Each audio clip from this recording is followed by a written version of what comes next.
Nuka Sambut di Pulasari. Nuka Sambut di Pulasari.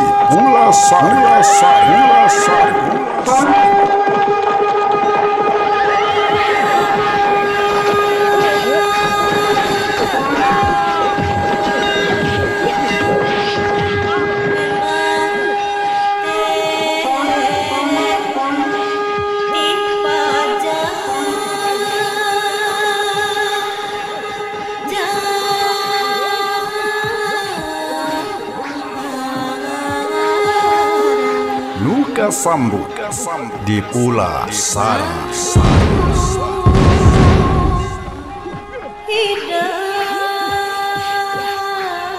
Bismillahirrahmanirrahim. Sampurasun wargi-wargi sadaya. Waluya dongeng Sunda.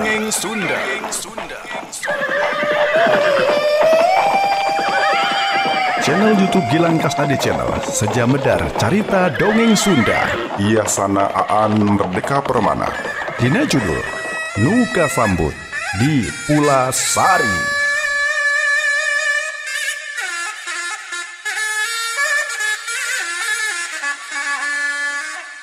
Di pengungsian di memunggang Gunung Pulasari, Prabu Ragam Mulya diintip-intip mara bahaya.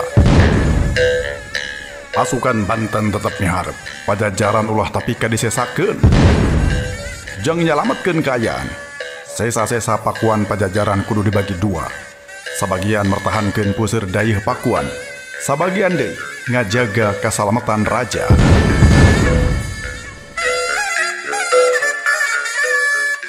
Ngan bae Prabu Ragam Mulya teuring rang teu hariwang. Inyana jiga geus apal pika hareupeun yen jaman kudu geus ganti. Kekuatan di Pulasari bakal beki kurang. Sanggeus Prabu Ragam Mulya milih nugaskeun Patih Jaya Perkosa pikeun ngirimkeun Makuta Binokasi Sang Hyang Pake ka Prabu Gesan Ulun di Sumedang Larang. Kasugri pemirsa, tong hilap subscribe, like, share, sareng diantos komentarna di kolom komentar. Tong hilap aktifkeun tanda loncengna supados teu kakantun carios anu salajengna. Wilujeng ngadangukeun Waluya Dongeng Sunda.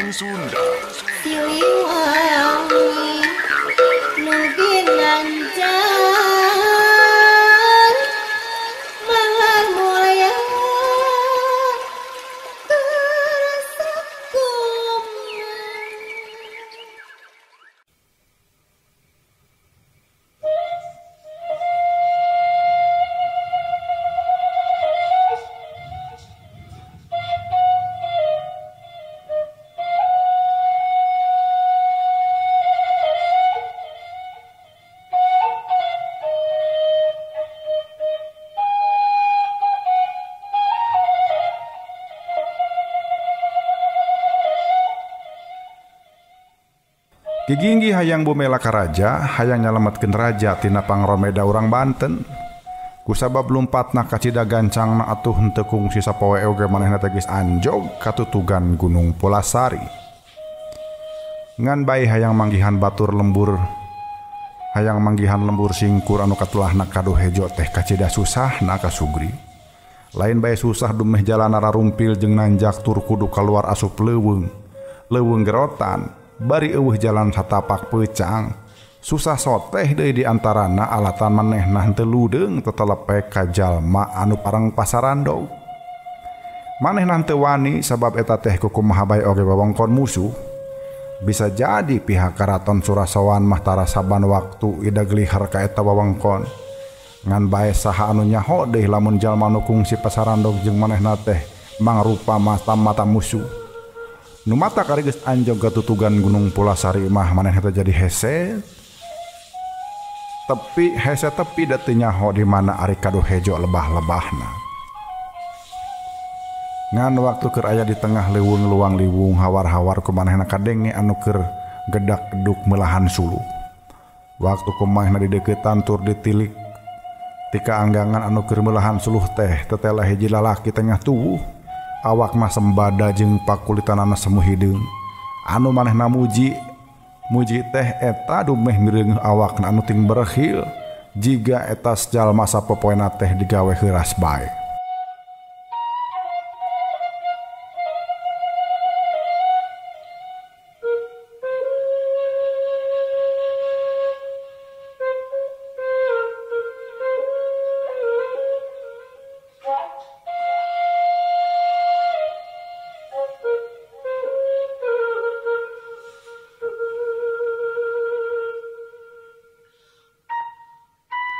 Tukang nuaran kahileuweung meureun ieu jalma teh ceuk pikir ke Ginggi. Kituna teh bari ulang mikir. Nanya entong cenah ka eta jalma anu keur jongjon meulahan suluh teh. Lamun nyobaan tetelepek sieun itu teh baladna ti Banten, tapi lamun teu tumanya mustahil bisa kapanggih eta alamat teh. Meureun manehna mah urang dia pituin we anu teu apal naon-naon kana urusan politik. Cek pikir Ki Ginggi ngawani-wani maneh. Sanggeus gilig mikirna korosak Ki Ginggi teh nyampeurkeun anu keur tonggoy meulahan suluh. Sampurasun kisilah, cek Ki Ginggi uluk salam.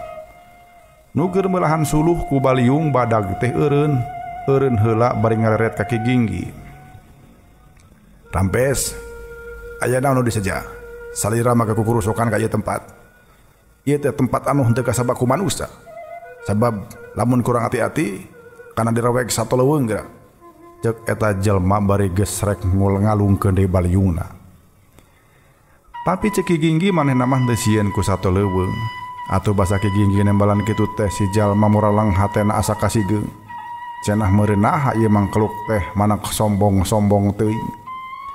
Ki Ginggi oge apaleun yen eta jalma teh kasigeung ku ucapanana anu ujub atuh manehna geuwat neruskeun omonganana. Ari pangna kamen teh sieun teh kusabab isilah oge papada manusia geuning ludeung ku kulunuan di dieu. Atuh naon bedana kisilah jeung kami ceuk Ki Ginggi. Ngan bae eta jalma teh kalah kabeuki kasigeung hatena dumeh Ki Ginggi nyarita kitu. Nah sia make hayang satata jeung aing deuleu. Nah lamun aing ludeung cicing di dieu leuweung, sia oge kudu ludeung tur moal naon kitu. Ceuk eta jalma bari merongseukeun. Jigana panon meong be mireung kitu atuh Ki Ginggi teh rada mundur salengkah. Mireung kitu Ki Ginggi undur salengkah atuh eta jalma teh seuring ngabarakatak. Moal naon teh nya keur sasama krud, keur sasama meong. Ari kelenci asup ka dieu mah nya kana tangtu bakal jadi kahakanan satu galak deuleu. Pokna bari ngaheumbatkeun baliungna. Usakali heumbat oge dahan kayu anu kacida badagna teh peunggas ngabagi dua. Pikeun kadua kalina Ki Ginggi mundur salengkah sabab ayeuna mah karasa tanaga eta jalma teh manis sakitu gedena. Ayeuna Ki Ginggi curiga yen ieu teh lain jalma samanea, lain tukang ngalasuluh ti pilemburan. Atuh kusabab kitu Ki Ginggi mimiti hati-hati di ranjang harepanana. Pikeun kasakitu kalina eta jalma teh tumanya rek naon cenah Ki Ginggi larsup ka leuweung gonggong sieu mah gonggong.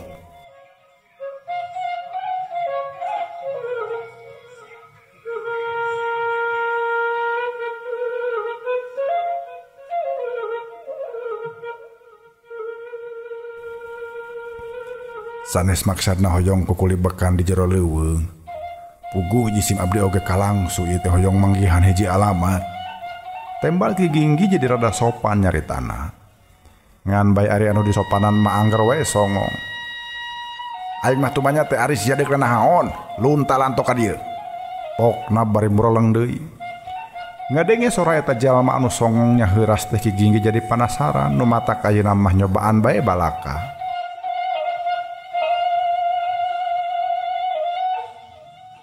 Jisim abdi teh bade milih lembur nu katelahna kaduh hejo nun. Pokna bari neuteup seukeut eta jalma ngan bae anu diteuteub henteu nembongkeun semua anu beda. Mun dita tadi atuh deka kaduh hejo kitu. Omong eta jalma bari ngajakan indit. Gugupaina cukup ku baliung, malah manehna mah geus ngingking miheulaan. Mireung kitu atuh Ki Ginggi oge gura-girungi celik nuturkeun. Ngan sabot eta jalma ngagidi gancang bari manggul baliung, manehna mah teu wani nuturkeun rada deukeut. Kitu wae nuturkeunna teh rada dianggangan. kumaha bae oge Ki Ginggi teh kudu tetep hati-hati. Manehna rada curiga ku parobahan semu anu karasa ngadadak teh eta jalma. Kapan samemeh namahnya borongongongnya songong tapi naha waktu manehna nyarita hayang ka Kaduhejo beti pupuguh robah bebudianana jiga anu atoheun.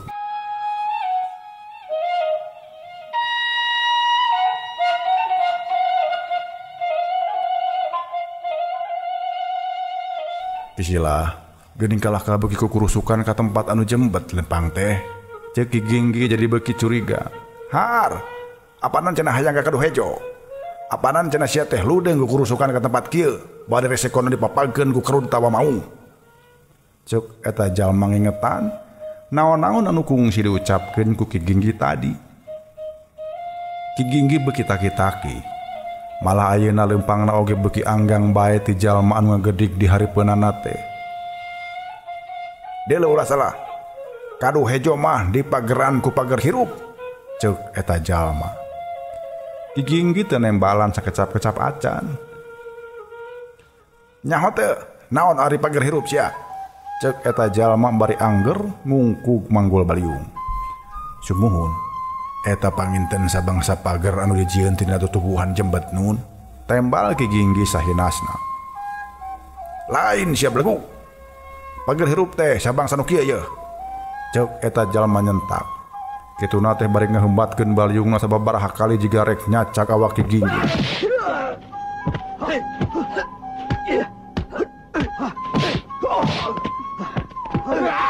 Bireugeuh kitu atuh Ki Ginggi geus undur-unduran deui. Ngan sabot gitu anak peledug di eta tempat teh pupuguh pinuh ku papadut.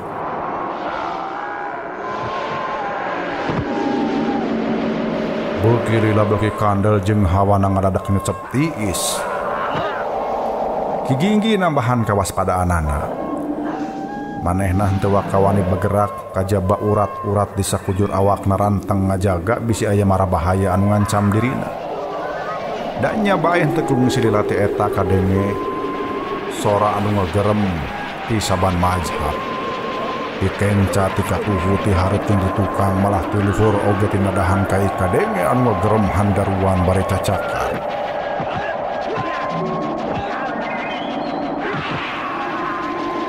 Hate Ki Ginggi oge karasa ngageter sabab sakuriling bungking di eta leuweung teh man karasa eundeur. Ngan bae manehna bisa nagar-nagarkeun maneh sanajan kumaha bae oge anu keur ngepung-ngepung manehna teh eces lain maung nyaan, tapi maung mamalihan anu bisa bae diciptakeun secara gaib. Ki Ginggi kungsi ngadenge dongeng Ki Darma Bareto yang kabejakeun cenah Kanjeng Prabu Siliwangi robah wujud jadi maung bodas. Malah geus kitu sakurwa dia baladna oge robah wujud jadi maung bodas. Kusabab aya beja kitu atuh sararea utamana mah rakyat anu dumuk di sisi lamping di Pilemburan anu jauh kana pangaweruh. Tag bae nyangka yen maung teh karuhun maranehna. Sabab dadina oge robahna tina karuhun pajajaran baheula. Tapi ceuk Ki Darma Kanjeng Prabu Siliwangi henteu robah wujud jadi sato maung. Keur mah kapanan anjeunna mah maot ilahar bae tur jasadna dikurebkeun di Ponclot Pasir Badigul ditancep bantang kalahan juang. Kajaba 12 tahun ti anggeus sanggeusna wafat atawa sanggeusna dikurebkeun ku putrana anu jenenganna Prabu Surawisesa Asad. Jasad Prabu Siliwangi teh diguar deui tur diduruk tur lebuna ditebarkeun ka saban mazhab. Sawatara bubuk tulang talengna aya anu pada ngampihan dibekal dibawa ka saban mazhab deui. Balah di saban tempat ku anu marakelna teh dipendem deui. Nu matak tuga kiwari di mana-mana loba kuburan Prabu Siliwangi. Sabab bisa jadi eta teh sakur sesemplekan tulang anu baheulana dibawa di Ponclot Gunung Pasir Badigul Bogor.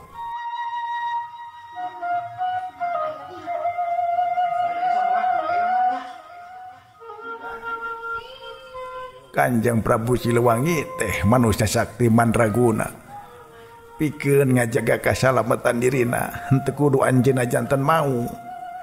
Mun ayeuna nya hayang nyiptakeun maung, nya atuh kantun metakeun we katiasaanana bae Ginggi, ceuk Ki Darma harita. Jadi cenah lamun saban nyabit-nyabit Prabu Siliwangi saban dipatalikeun jeung Maung eta teh dumeh bisa jadi baheulana Kanjeng Prabu Siliwangi kantos nyiptakeun sabubuhan pasukan Maung nambut kakuatan para jin kitu cenah.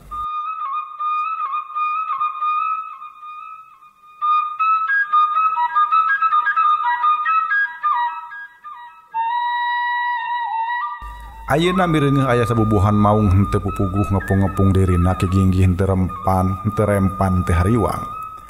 Manehna yakin yen ieu teh lain samaung-maungna nya kusabab kitu pisan anu ngalantarankeun manehna henteu risih teh. Cenah lamun nyaan mah bisa bae bakal ngabahayakeun sabab ari sato nyaan mah mikirna oge basajan. Lamun aya makhluk asing ku kulunuan ka tempatna bisa bae maranehna bakal curiga jeung ambekeun. Beda jeung makhluk anu tadina mamalihan tina sabangsa anu gaib. Satungtung dirina henteu boga codekan nanaon itu oge moal nanaon. Bareta basa keur cicing di Gunung Cakrabuana manehna kungsi jogol jeung Maung sabab eta sato ku manehna ngahaja diganggu kasenanganana. Harita ngalawan Maung hiji oge bahayana liwat saking lamun udah ratangnya Maung nyaan manehna moal bisa nyenghap pikeun nyalametkeun diri.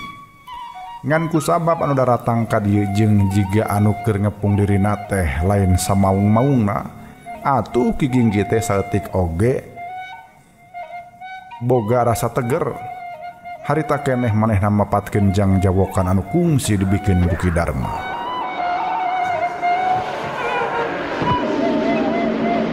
Maung ngamuk gajah meta ngamuk soteh lamun puguh amukeunana. Mata soteh lamun fuguh araheunana. Maung moal ngamuk gajah moal menang. Sabab aing datang lain diganggu ka Maung, lain direksa ka gajah. Maung ngamuk gajah meta, sing puguh ngamukna, sing eces metana. Ngamuk soteh, meta soteh. Ku anu sok ganggu, kanu sok jahat.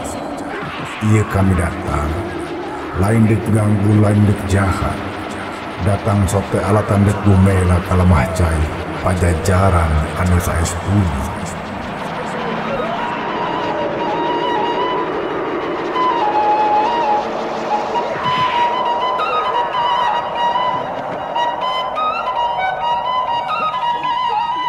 Aneh liwat saking ari sanggeus kiginggih macakeun eta jangjawokan mah.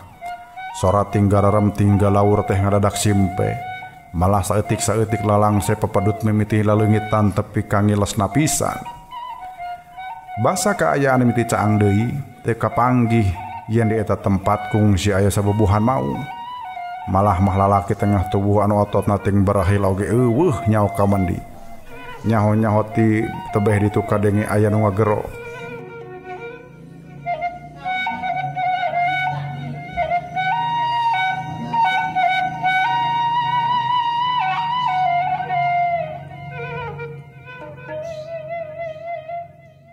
Jalu hiap sia ka dieu lamun nya sia niatna dek bumela ka pajajaran. Ceuk eta sora tan katinggalan teh.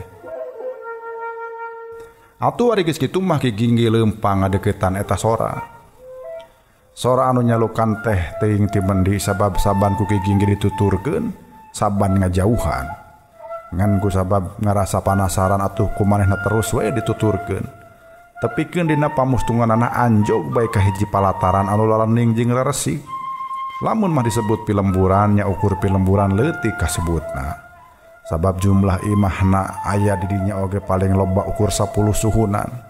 Ngan bae tina imah anu 10 teh aya hiji anu adeganana rada badag. Atuh kiginggih henteu asa-asa muru eta adegan imah pangbadagna teh.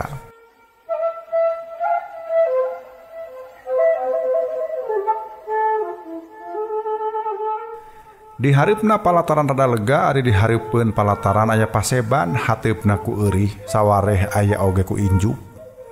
Kiginggih rada ngajajanteng sakedapan sabab di paseban teh horeng renung ku jalma. Aya kana kelasna jiga keur mangadep ka hiji lalaki gagah anu diuk dina bangku papan. Saha anu keur sinewa ka eta tempat? Mimitina mah manehna acan bisa ngajudi ngan waktu tina Nu Daryux sarila teh kapanggih aya Ki Darma, Ki Ranggaguna, Ki Dita, Nini Maidah katut nu sejena, Ki Ginggi kakara ngajeng hok reuas.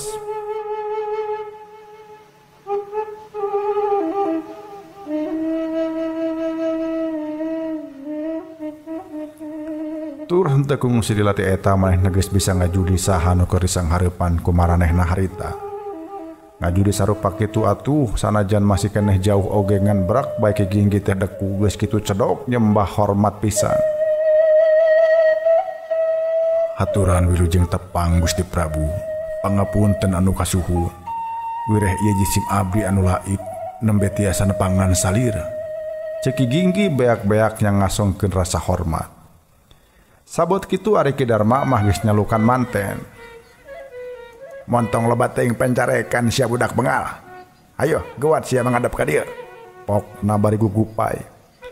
Ngadenge sora Ki Darma anu angger teuregeus Ki Ginggi mah lain ambak tapi kalah ka Cirambay ngarasa nineung jeung ngarasa kagagas. Lawas pisan manehna henteu tepung jeung anu jadi guruna teh. Tepungna anu pamungkas 11 tahun anu kaliwat bae nyaeta basa dayeuh pakuan dirurug musuh ti Banten teh.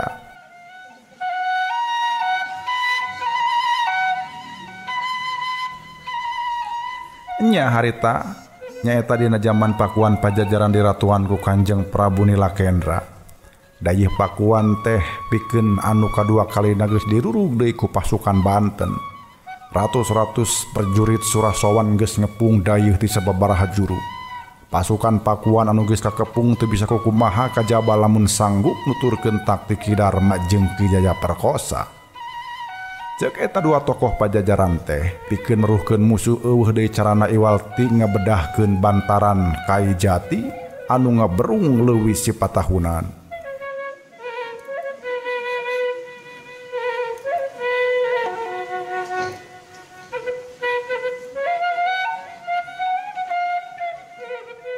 Harita serangan ti Walungan Ciliwung tebeh kaler memang keur dipilampah ku ratusan prajurit Banten. Maranehna tarumpak parahu rek ngajorog ka pusir karaton. Are disagedengeun ti eta ratus-ratus prajurit Banten teh oge sarua keur ngajorag di benteng karaton tebeh kulon jeung kidul. Samemeh ngabobol bantaran leuwih dijalankeun timbul patelak beda pamadegan heula. Ki Ginggi kaasup anu teu satuju bantaran Walungan anu diwangku ku kayu jati golondongan teh didobolkeun. Sabab lamun kitu cai Walungan anu ngaberung bakal nimbulkeun caah dengdeng ka hilirna. Tur lamun nya kitu ratusan prajurit Banten bakal tiwas ka bawah caah. Tapi pamadegan Ki Ginggi urangnya tujuan, sabab tujuan utamana harita mah lain rek mehan papada jalma, tapi rek bumela ka lemah cai anu harita keur nandangan marabahaya.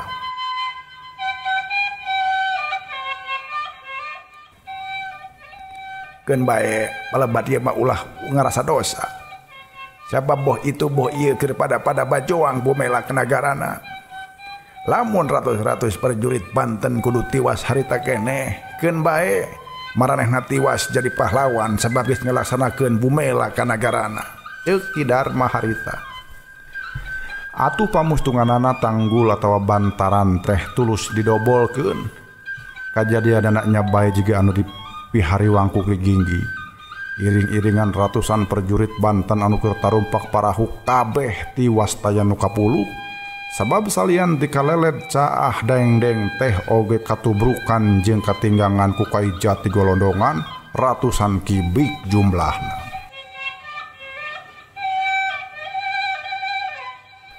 Nya ti kajadian harita wewengkon Bogor kiwari aya lembur nu katelahna Bantar Jati teh. Ayeuna 11 taun ti harita Ki Ginggi geus jonghok deui jeung Ki Darma katut Ki Jayaperkosa. Tur dina suasana anu sarua nyaeta berwit ku hawa peperangan. Moal mah cenah kajadian anu katukang-tukang kaalaman deui. Nyaeta manehna patelak paham jeung kolot-kolot jiga bareto.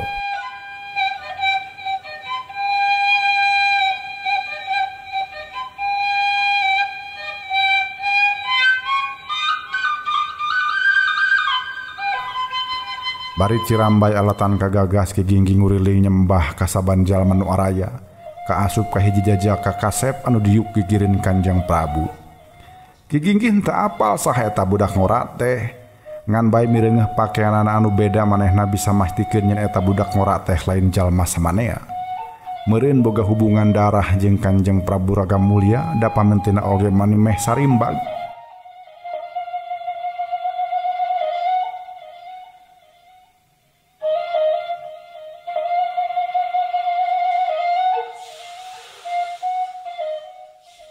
Bau mangadep ka dieu. Istilah geus dibareto kami teh apal kangaran anjeun. Bet kakar ayeuna pisan urang dikersakeun ku hyang murbeng alam pikeun tepung tehnya.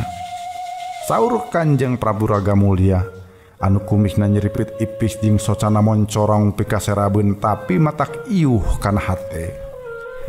Cedok Ki Ginggih nyembah hormat waktu geus aya di hareupeun Kanjeng Prabu teh. Isi namahna taku wereh jisim abdi nembe tiasa ayeuna dugi ka ieu tempat. Namung sadira pamugi masih keneh masihan lolongkrang. Sangkan jisim abdi tiasa bumela ka salira. Ceuk Ki Ginggih bari tetep acong-acongan nyembah. Nguping Ki Ginggih nyarita kitu Kanjeng Prabu gumujeng ipis. Syukur bagja kumanyangan. Andika masih keneh satia satuhu. Tapi lamun mah andika sanggup bumela, sabenerna lain kami anu kudu dibelaan mah. Tapi bangsa jeung nagara, raja mah bisa gunta-ganti irah bae. Tapi ari bangsa jeung nagara mah moal babarit kitu bae digunta-ganti. Walon Kanjeng Prabu. Hapunten bilih cariosan jisim abdi kirang paos. Leres pisan jisim abdi bade toh pati jiwa raga bumela ka pajajaran. Ceuk Ki Ginggih deui ngomean basa anu cikeneh dipakena.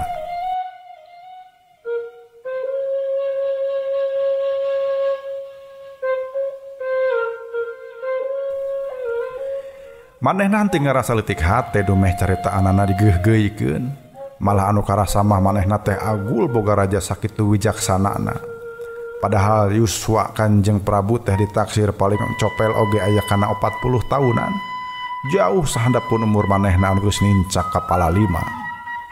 Namun waktu nguping caritaan Ki Ginggih kitu, pikeun kadua kalina Kanjeng Prabu teh gumujeng ipis deui.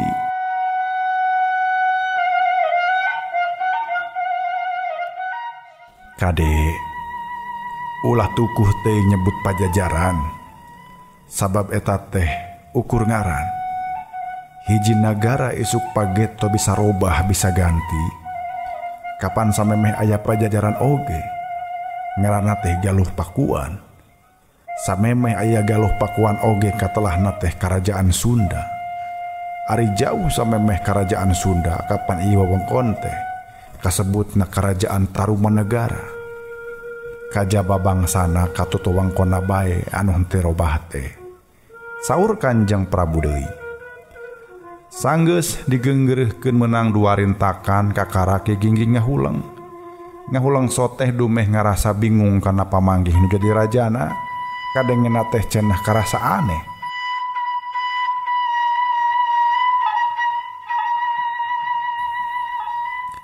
Ngan bae sanajan hatena mah kabaku panalek, tapi ari bibirna mah teu wani tumanya.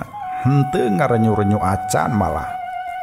Mireungeuh kitu Ki Darma cedok nyembah jigarek motong kalimah. Kanjeng Prabu, jigana eta budak bodoh teh bingungeun keneh. Atuh ku kituna saena mah sinareureuf bae heula, ceuk Ki Darma. Kanjeng Prabu Ragamulya gumujeng deui namung akhirna mah anjeunna miwarang ka Ki Ginggih pikeun deureuk heula bae. Itu di tukang loba kobong kosong. Rek bae eusian jeung pilih mana anu anjeun betah ngeusianana. Walon Kanjeng Prabu Ragamulya. Ku Ki Darma Ki Ginggih teh gewat dikiceupan malar manehna ngagugu di titah heureuh. Atuh ari geus kitu mah teu lila ti eta oge Ki Ginggih teh amitan sajareureuk heula. Inditna ka kobong anu cikeneh dituduhkeun teh ku raja teu ngencid sorangan wae, teu diantirkeun ku ponggawa contona. Nya indit ka kobong anu cikeneh dituduhkeun teh ku raja nu cikeneh dituduhkeun ku raja teh ngencidna sorangan bae teh dianterkeun ku Ponggawa. Mireungeuh kitu hate Ki Gingging ngerasa ngahelas. Memang tadi barang datang oge manehna teh henteu mireungeuh ti dinya aya Ponggawa sakumaha atawa sailaharna di karaton. Padahal sanajan ieu teh tempat kawilang basajan, tetep bae sabenerna mah mangrupa panglinggihan raja atawa karaton teh kasebutna.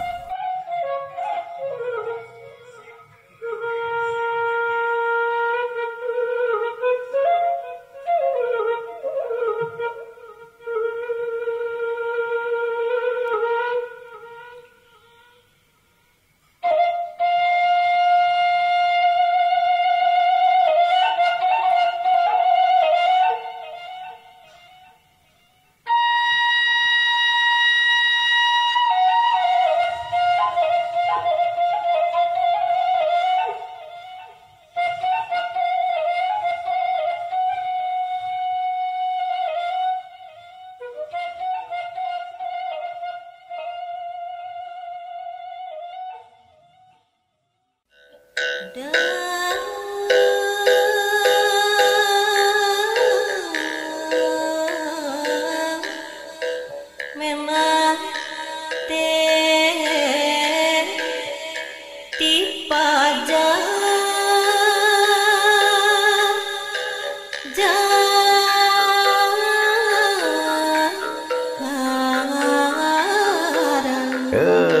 Waktosna seep kasugri pamirsa. Urang cekapkeun dugi kadieu heulanya, urang teunden dihandeuleun gesan sampeureun, urang tunda dihanjuang siang gesan alaeun, poe isuk urang sampeur deui. Mudah-mudahan Allah Subhanahu wa taala maparinan kasehatan tur maparinan yuswa anu panjang ka urang sadaya supados tiasa sasarengan medar tur ngabandungan ieu dongeng. Hatur nuhun. Mangga wilujeng kantun permios.